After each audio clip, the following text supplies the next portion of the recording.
Thank you very much for the opportunity with EDUCAUSE to spend some time with our audience today to have a hopefully very thoughtful and interactive discussion around very important and pertinent topics in today's world in higher education. And we're at the precipice of the coming together and the confluence of Internet of Things and technology and security all kind of coming together. And today's discussion is particularly important given the climate that we live in and how important public safety and student security is on our campuses today.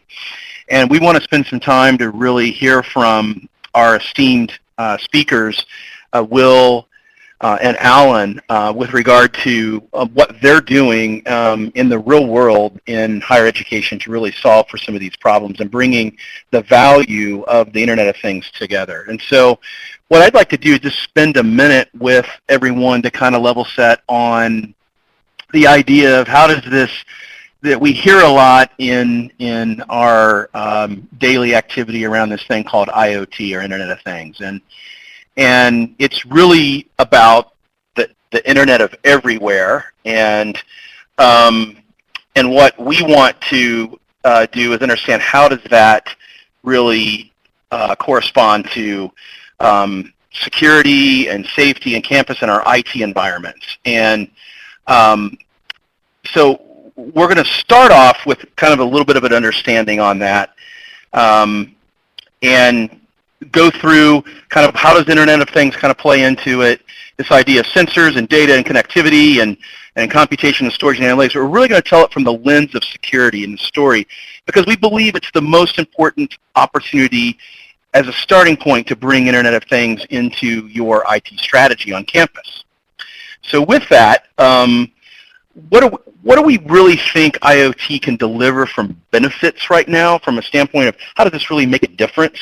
And we are seeing some great use cases and case studies around higher education around the world, and in particular in the United States, around using IoT to drive efficiency in IT, to drive the mission of the institution around student success, doing some really interesting things with sensors and understanding student behavior, student traffic, how they're accessing resources on campus, what they're doing when they're in, when they're on the internet and they're in their blended learning environments, and using some of that analysis from an IoT perspective to help better the campus engagement and the student engagement. And we're certainly see that in the campus experience. How do we make a better experience on campus for our students using Internet of Things to make an impact? And then there's this idea of security being top of mind, and how does IoT play a role in security? And we'll look at this as really the starting point. The most mission critical aspect that we're seeing in IoT is this idea of security, and the biggest opportunity that we have to make a better campus experience is really through security. So that's where we see this IoT journey starting in a lot of cases. And on that journey, we like to always take a step back and say, what is important to higher education? And I think most of you are familiar with the annual study that EDUCAUSE puts out. That is a survey instrument from all of the CIOs that are participating and IT technology practitioners in higher education that participate, and we get this top 10 issues list. And without exception this year, we see that information security and cybersecurity is certainly top of mind and has been in the top 10 now, really 10 out of the last 13 years, as I understand it. And so we know it's top of mind, and we know that IoT can actually make a difference in this perspective. So with that, we like to also level set on some definitions around Internet of Things, IoT, and this idea of really advancing, some people are calling it the smart campus or smarter communities initiatives that we're undergoing within our communities and in higher education. And what does that really mean? What does a smart campus really mean? And what we're seeing in conversations in higher education is that a smart campus is really the proper implementation of technology across the campus that will support both the business of education as well as the primary mission of the institution, which is to better learning and student success and preparing students for career readiness. And so any solutions and technologies that can help and are accretive in that process to improve the overall experience for students and faculties and administrators. We see it coming in through collaboration and learning. We see it in safety security. We see space and stability. We see facilities having an IoT engagement, student success. The registrar with some things that we're seeing come to light, athletics and campus events, and really the business and alumni. So we're seeing this idea of the smart campus start to come to life, but nowhere is it as important is starting with how we can leverage it to make a better security scenario for our campuses. And so with that, we're going to go on a journey now, and we're going to have a discussion around campus safety and security with IoT in mind. And so I want to set the table for our next set of speakers to really give you a perspective of the breadth of knowledge and depth of experience that they have.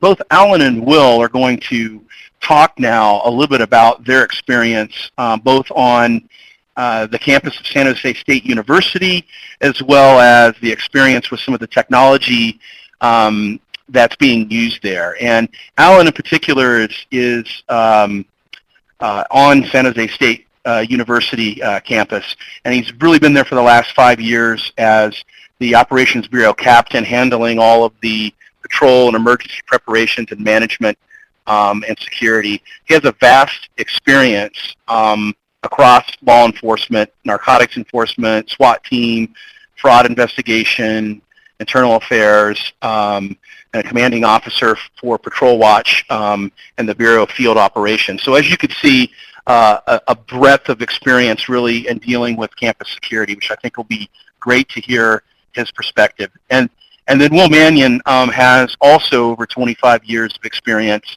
in law enforcement and is currently with V5, who is providing some really excellent technology in the area of IoT and campus security. And Will is also a decorated investigator and has a lot of experience with the San Jose Police Department. And Will's worked in homicide, SWAT, DEA, task force, narcotics, airport security. So both our speakers are going to bring a perspective to this campus security that we think is extremely important and timely right now, and bring together this idea of how can we leverage IoT in our technology plans in order to do that. So without further ado, I'll turn it over to Will and Alan and team for the next phase of our discussion. Thanks, John. This is Alan Cavallo from San Jose State University. I'm a police captain, and I appreciate the opportunity to talk about some of our issues and our opportunity to partner with V5 recently, and just kind of wanted to give a rundown and a breakdown of what challenges we have on the campus and how we've started to tackle some of those problems. So it's great to be here today. So basically, San Jose State University is a downtown urban campus. We have approximately 33,000 students, and we are surrounded by a population of over 1 million people in the city of San Jose. Historically, we've had issues over a multitude of years with regards to free speech and some of the issues that surround any downtown urban environment.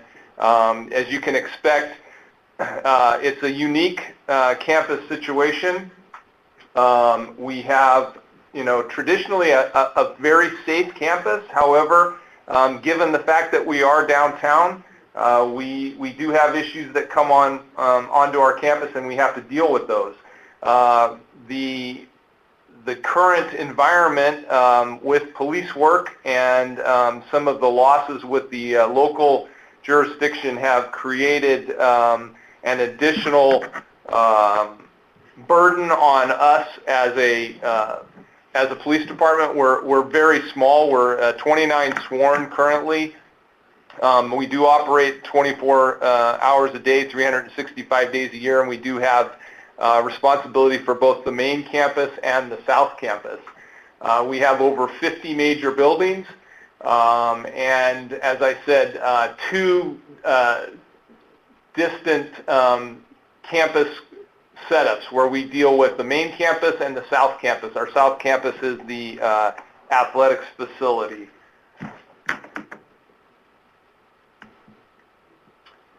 The police department annually answers about 50,000 calls for service.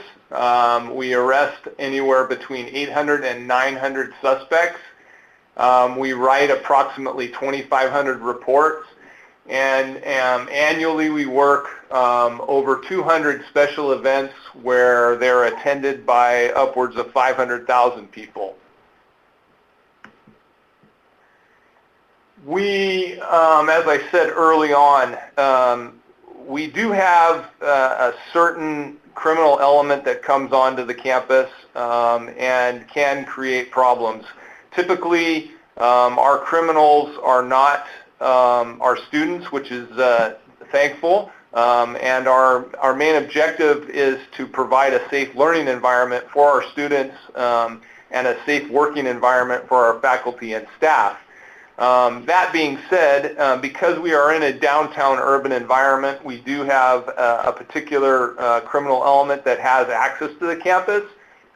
The slide that's being shown right now is a 3-year statistical analysis that we have to produce on a yearly basis. It's called the Cleary Report, and any of the campuses that are tuned in today will know exactly what I'm talking about with regards to Cleary. And the slide itself is difficult to read our statistics, but in particular, we don't have a lot of violent crime, which is good. We are predominantly, we deal with theft, we deal with some sexual batteries, occasional sexual assaults, burglaries, aggravated assaults, that kind of thing. And each year we have to produce this report and report out those statistics for the 3 prior years. Again, as I talked earlier, some of the more hot button crimes, we've recently had a couple of arsons.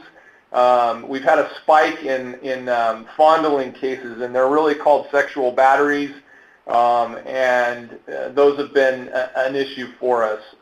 We had an issue at a football game last year where some of the students became overly intoxicated and aggressive, and we ended up taking rocks and bottles as a police department.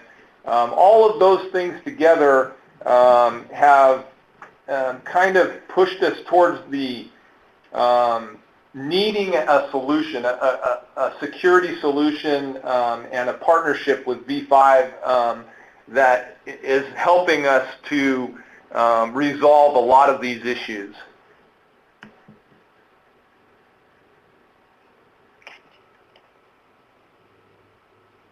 Kind of already spoke about that in general, and what I kind of wanted to get to is the fact that what is perception is really reality for people.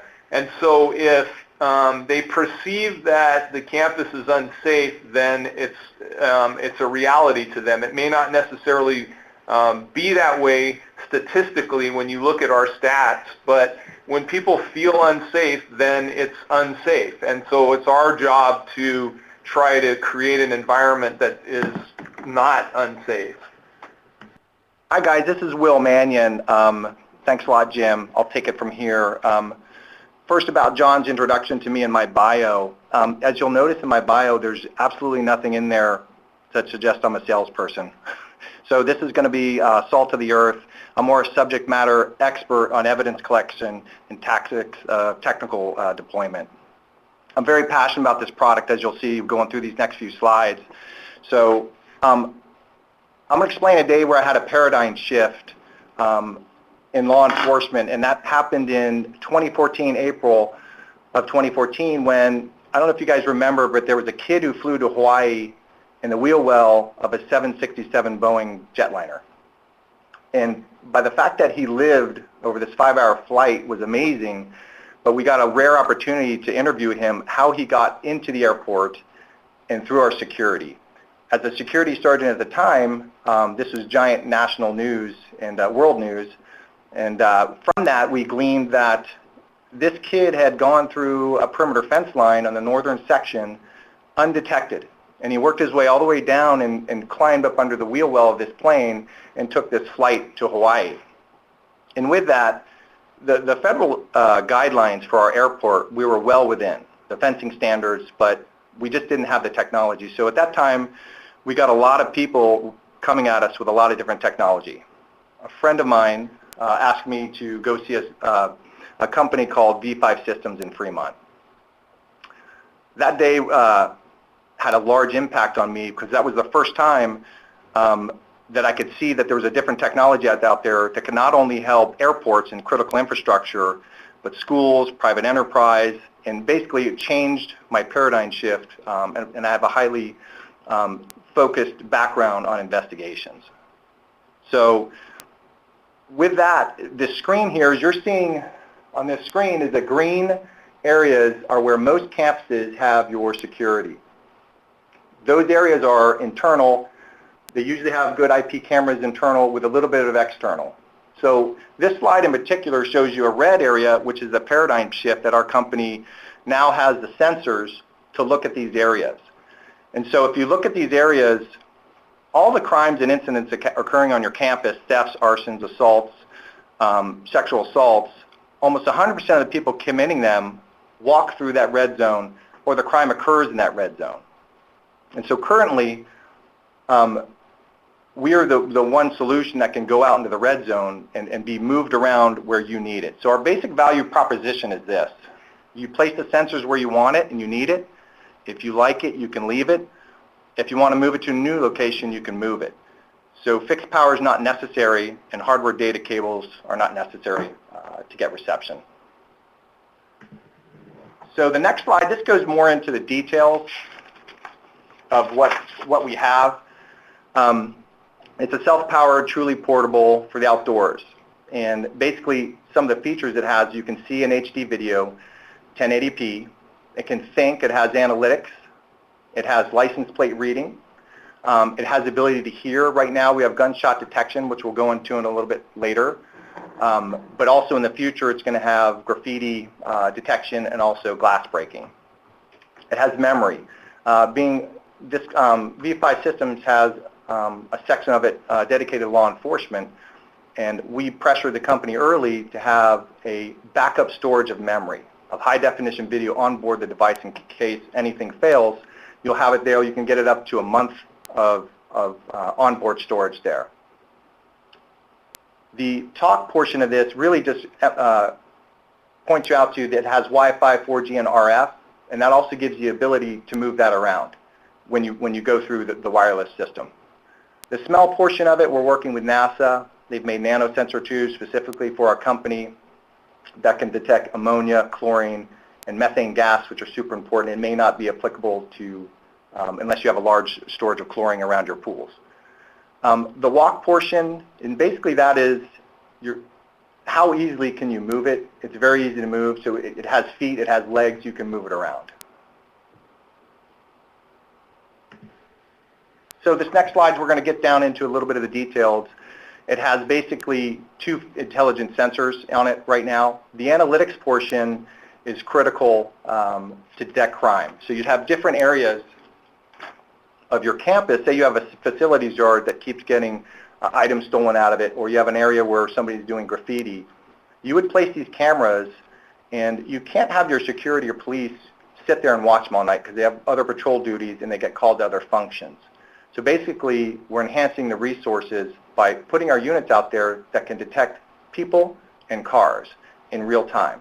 So you can place them out there, and these video alerts are sent to your officers, and they can go in an instant live stream, which is super important because if they live stream it, they can see exactly what's going on as they respond. That gives them situational awareness as they're responding, and also an evidentiary value later for the crime. The scheduling of this is very friendly. You can schedule it so that your officers are get them only on their work days and only on certain hours, because other areas, facilities yard will be used heavily during the day, but you want to just capture it at night, so that's when you send the alerts. License plate reading is my newest favorite sensor right now because it's the facial recognition for vehicles. And this really can't be understated. For universities' purpose, and I know there's a lot of different talk about how to use LPR, but the main thing for us is for universities, parking control. You'll be able to create a list of everybody that's paid for your parking, and then you can send your resources out to different areas where you've determined that people are going into that have not purchased a pass. So it has a monetary benefit. And then the second is a hot list. So say a student has a disagreement with a professor or is banned from campus because they've assaulted another student. This has the ability to give the hot list directly to you, so you notify when this kid has actually come back on the campus. And we think that's a huge advantage for the police to get involved early to mitigate the situation. So this hot list it's an a la carte. So different universities are going to feel differently about how much information they want to store and how much they want to share. And that's completely understandable. But the other hot lists are also important. We have a list that can go directly to the regional intelligence centers in your state. And so what that is, that's a federal, state, and local police hub center that gathers information. If someone's on the watch list or terrorist list and they go to your campus, you don't automatically have to send it, but if your university believes they should send it, they could send it in and you'd get that list of anybody that's coming on your campus that could cause harm. The other type of list is stolen vehicle systems. That system in and alone is a huge help because when the criminals go to work, they generally don't take their own car. They're taking a stolen car. And so if they take a stolen car and you're alerted that it's on your campus, you can again hopefully stop them from committing more crimes and taking more vehicles or stealing stuff out of cars.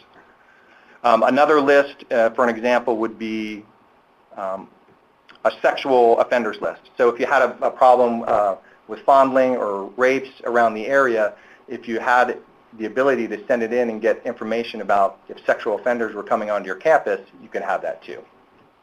So I'm going to go to the gunshot detection and location portion of this, and we pulled this slide up. We're not going to run a video for you, but actually this runs for over 2 minutes, and they're little clips of all the different school shootings to give you an idea of how frequent they occur.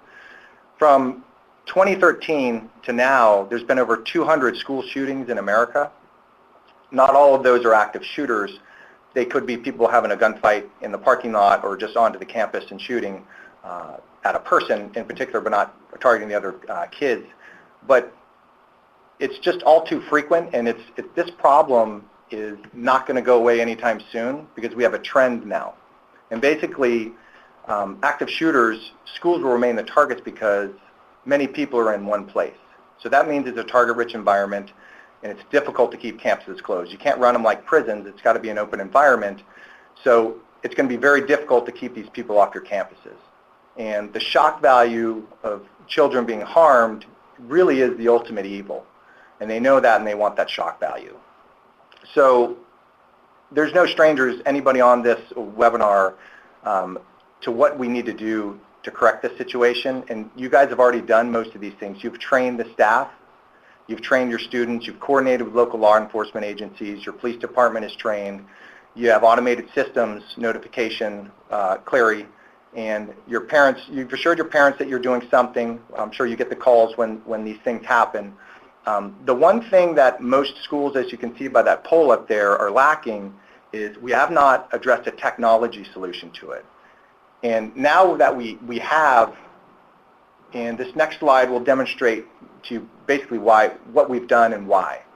So a traditional response is if you get a shots fired on a campus, the next step is you're going to have an incoming call. So somebody's going to have to call it in, and they're going to have to be in a safe place, and they're going to be under a lot of stress to describe what happened. And hopefully they can be clear about it, but sometimes we get information that's not so clear. The next step is they call into the 911 system, the call taker takes it, and then from there they go to the dispatcher, and the dispatcher puts out the initial information for the responding officers. And almost most definitely the responding officers they're not going to get the nearby cameras streamed to them. They're not going to get a copy of the video, and that's when the investigation starts or the response time starts. Now I want to switch to what we've done here is once the shots are fired, it immediately goes to our sensor at the speed of sound, and then ours takes it and immediately goes to the first responders. And the basics of this is very, very simple, is that time saves lives. If we can get that information to the responders immediately, then we're going to save lives and give the officers the best chance of mitigating the circumstances. So in this next slide shows you kind of how we do it. So as your officers and your security and your administration for that matter can get an audio clip exactly of what that sound is. If there's multiple shots, if there's different calibers being shot, your officers will get it. It's hard to see on this because I know your screen's kind of small, but there's a red fusion center there in the middle of that iPhone, and that will tell you exactly where it's at. So if your shooter shoots there, then all of a sudden goes north and starts shooting, we're tracking them, and you're seeing the latest area where that suspect is.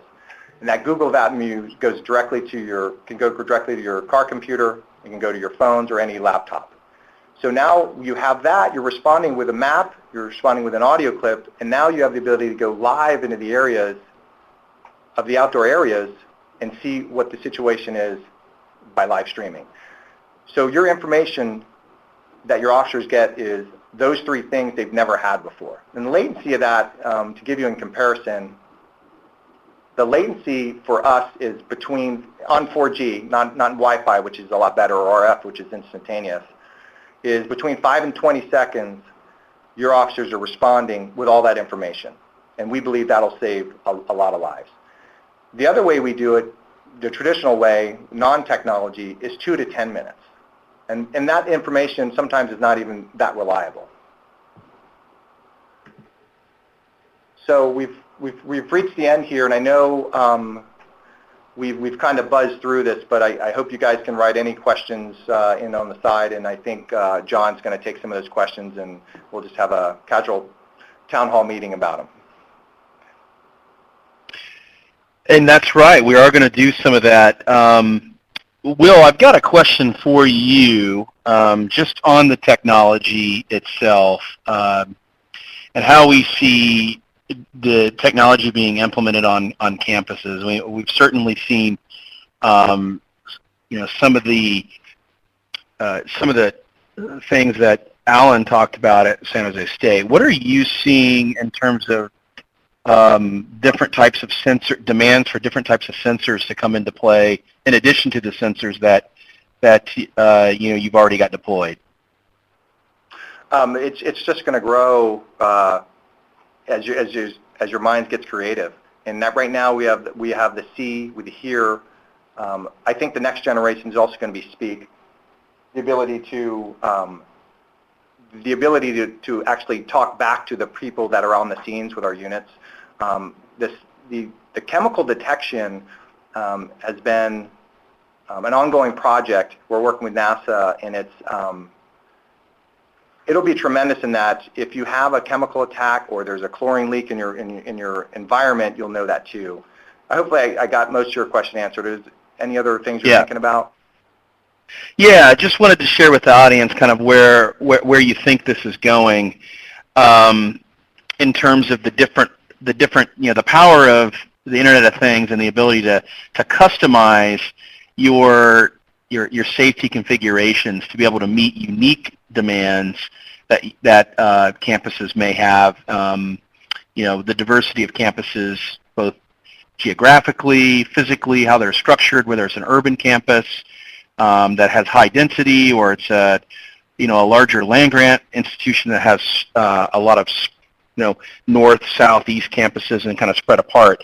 It seems like this solution would be a very good fit to be able to deal with those different environments. John, this is Alan Cavallo again. I'd like to answer part of that question. And I can tell you that coming onto the campus 5 years ago, there were virtually no outdoor cameras whatsoever. We had no solution. And I struggled with our facilities department to try to come up with a solution that was financially feasible, as well as the whole construction of the campus.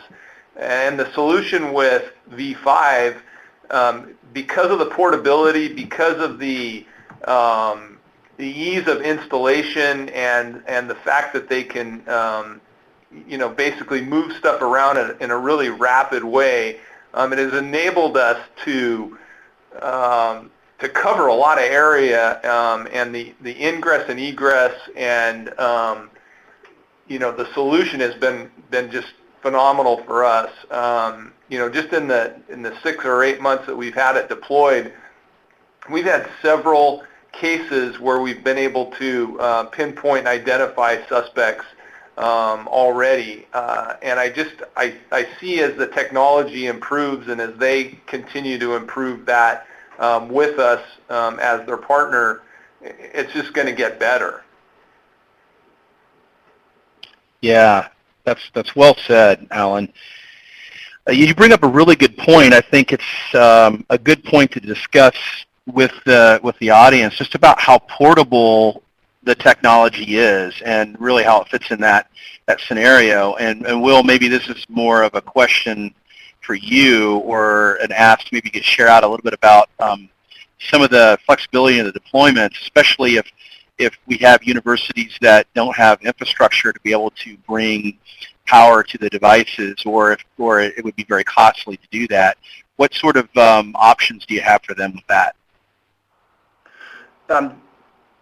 That's a very good question, John. That is our value proposition, and the best way I can describe it is, I don't know how old everybody is here, but I went through the 80s where we didn't have cell phones, and then we went to the brick cell phone, and then we had those Motorola's.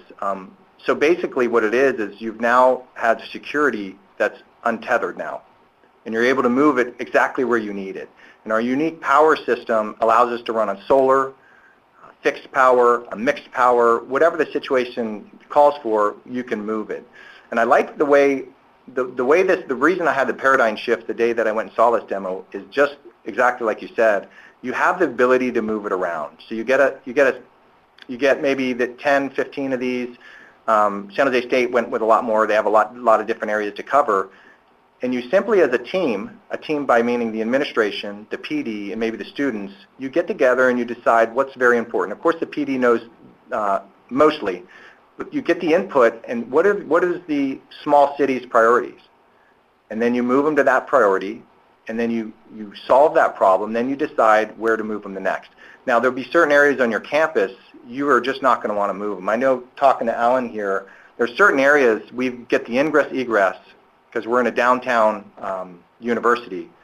You get a high pixel count of everybody coming onto your campus, and just makes that investigation incredibly easier. Hopefully, did I answer your question? Yes, absolutely. That's good. The ability to have that flexibility, I think, is key to the diversity that we have in our colleges and universities, and cities and communities, to be able to do that. What are some other questions that have come up that I know the audience would love to hear about would be, what sort of analysis or analytics have you seen as best practices come out of just the general ability to do the different types of surveillance? Is there anything there on the analytics front that you think would be pertinent to discuss? Yeah, analytics is a term that is thrown around a lot, just like IoT. And the analytics of video is a fast-moving area. And so with us, we do something a little bit different. So our analytics, we built them in-house. We don't want to trust it to some other vendor. We believe we've done it better in that we can detect cars and people as opposed to motion. So motion-based analytics, so in other words, if you have these units out at a facilities yard and they're motion-based, it could be light shadows, it could be trees blowing, and eventually your officers are not going to want to spend all their time chasing ghosts that aren't there. So we go to persons and cars and eliminate a lot of the false positives there. And the future of analytics, at least here, is you'll have the ability, we're working on this with some of our engineers, is you're going to have the ability, so one camera recognizes a person, a certain area, how they walk, how they look, and if you have an APB, all points bulletin out on them, in the future, you're going to be able to track that person across all your cameras. So if you've identified a suspect on one camera, it's artificial intelligence, it's learning, it gathers it, and it'll be able to alert and tell other cameras, hey, look for this particular person. Wow. Fascinating. We had a question come in that I think was very much in line with that. So you were serendipitous in taking that in that direction. The question was around, does the solution include facial recognition? You may talk about how one would do facial recognition with the technology or not. Facial recognition is moving fast. You have it on Facebook. You have it on all these different areas. There's a couple issues with facial recognition on the outside is you need to have it in a position where it's low, it's getting a straight-on view. The frames per second have to be high so that you're making sure that the person is almost standing still. Now, all this will improve, and V5 system will offer that as a feature, but I just want to caution everybody that facial recognition is basically 40 pixels per foot, and we have that in spades. Most cameras have that in spades, but your camera has to be in the right position. That's the first issue. The second issue is, once you have facial recognition, what type of database are you running it against? And that's a whole separate topic, maybe even for another day, is like, are you allowed to expand into that and to get that database? We're the mechanism, we're the technology, we have that. We have hot lists, we have all these things to do that. It's just a matter of what the customer, the universe want to do with that. And I just want to mention something else, and John, that all this computing for this gunshot location, for these analytics, they're happening on the edge for us. So in other words, we're computing this all on the edge and not sending it back to a machine the VMS system to run through. And the advantages of that is you can control this on the edge, you're getting it real time, and it's a way for us to analyze what the sensor's seeing, and then we're sending it back to the VMS and the Dell solution. Hopefully I didn't go too far off. Fascinating.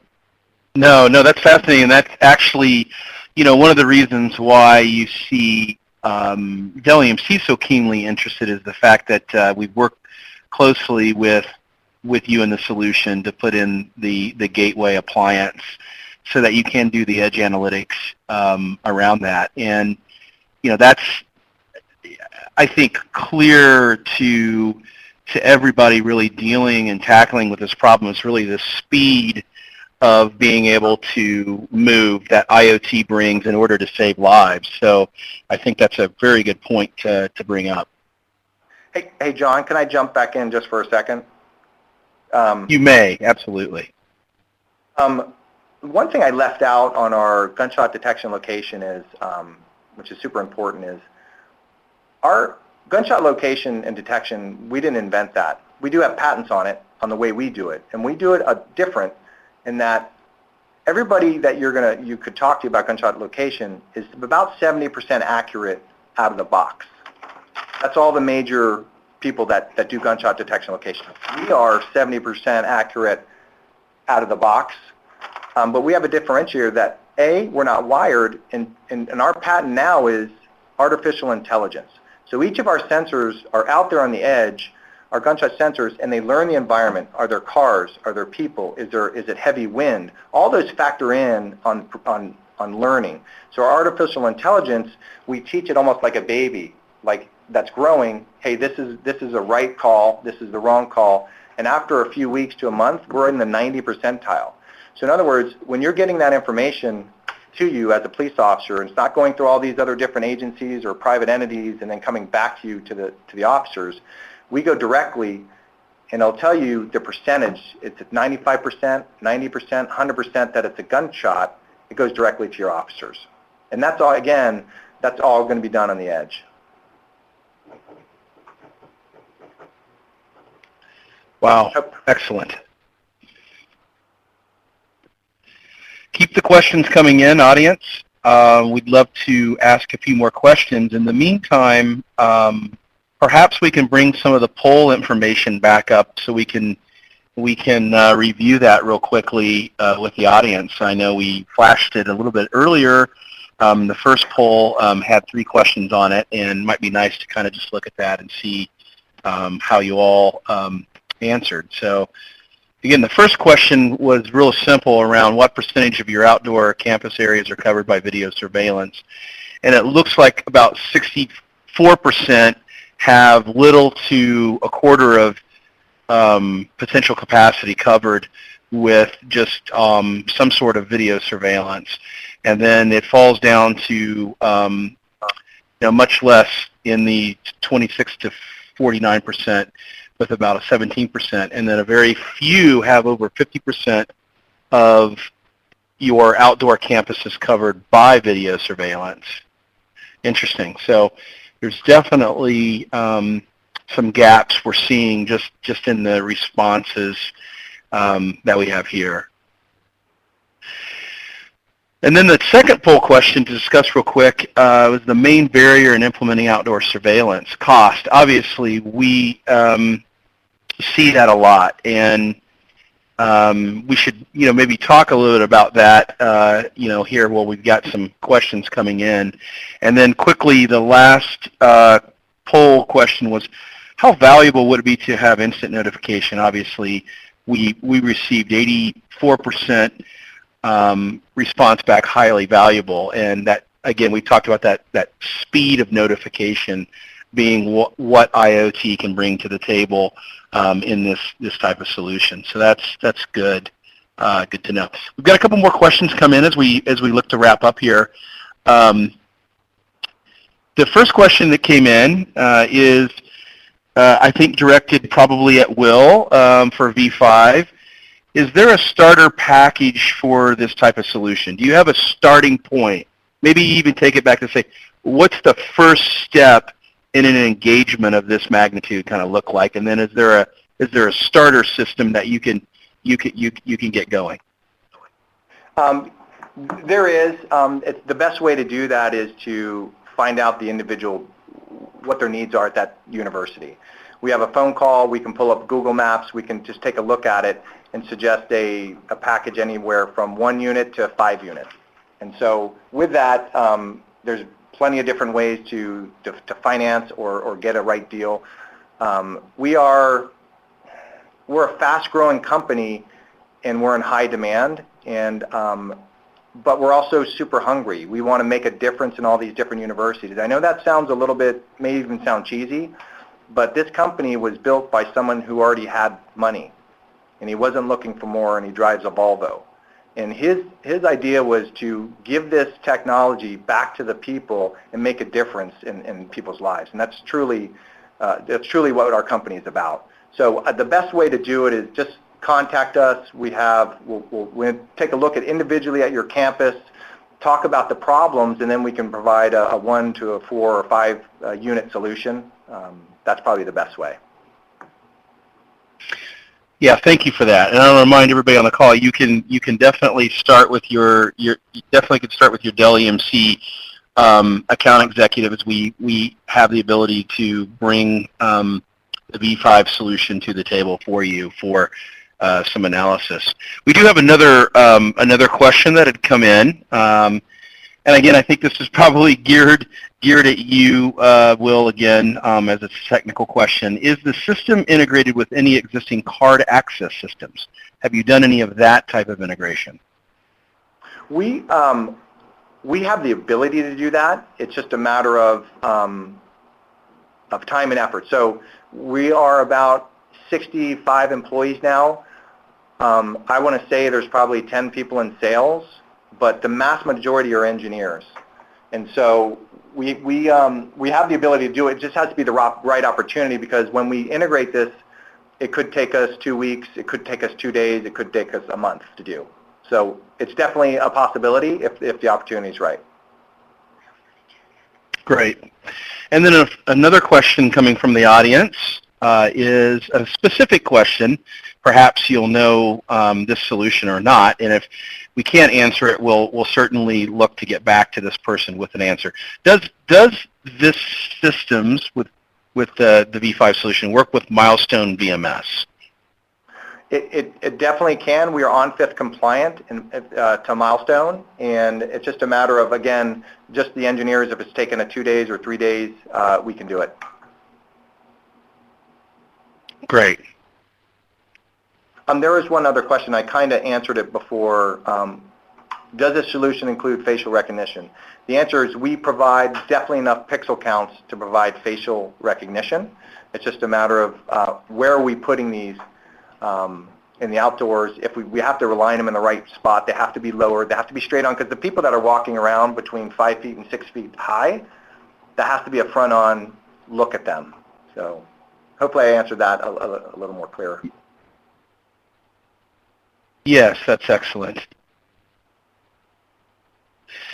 If you do have any further questions from a technical nature, audience, we'll certainly allow you to send that question. You can always send it to v5.dell@v5systems.us. Again, that's v5.dell@v5systems.us, and that will allow you to ask any particular technical question or a question about the solution that you may have. I'm now looking at the questions and seeing that I think we've cleared the question log for today's call, and I don't believe at this time we have any more questions. Any Will or Alan, any parting comments that you might have, or any last bits of advice for our audience before I turn it back over to our moderator to close us out? Yeah, John, this is Alan Cavallo again. Just to reiterate kind of where we're at, in that we've deployed 24 units. We look forward to hopefully down the road deploying more. We've been, like I said, extremely pleased with the product and the accuracy and the clarity, and then working with Will has been just a real benefit for us. And again, like I said, coming on board 5 years ago with no solution to where we are now, I know that we've created an environment for our students, faculty, and staff where I'll go back to the perception is reality. I think we can honestly say that we're doing a better job, and we have a good solution moving forward. Fantastic. Will, anything on your end? Yeah, I'll leave it with just two things. One is, I ask your attendees that are left that if when they're walking around their campus, that had a huge impact on me of seeing portable units that you can move where you need them. Just ask themselves, wow, what could we do with a lot of different areas of my campus that we couldn't do before? And in the video that you have, if you're placing it there with purpose, you're always getting what you need, and you can keep moving it around. And the second thing is the Gunshot location. We think that we can save lives if they can just process that, and that we can ship that information directly to our first responders. And that's basically all I got. Excellent. Well, again, I'll just tie a bow on this a little bit from where we started in today's discussion with the broad application of new technologies to solve relevant and pertinent and very important problems. And you know, when you have a discussion around the Internet of Things, hopefully you've gained a unique or new perspective on some of the possibilities that you can do. And as a starting point in your IT planning and your strategic conversations that you have, there's a real world application for Internet of Things that can make a difference on your campuses. Today, we're happy to help out with that. Just generally having the broad conversation around smart campus and how IoT can work is a very important conversation to have. So thank you for the time from our standpoint for the presenters. And Jim, I'll turn it back over to you for closing comments. Great, John. Us and our attendees, John, Alan, Will, really appreciate you driving such an engaging discussion here today. Thank you very much for all the insight. And thank you all to our participants joining from around the world.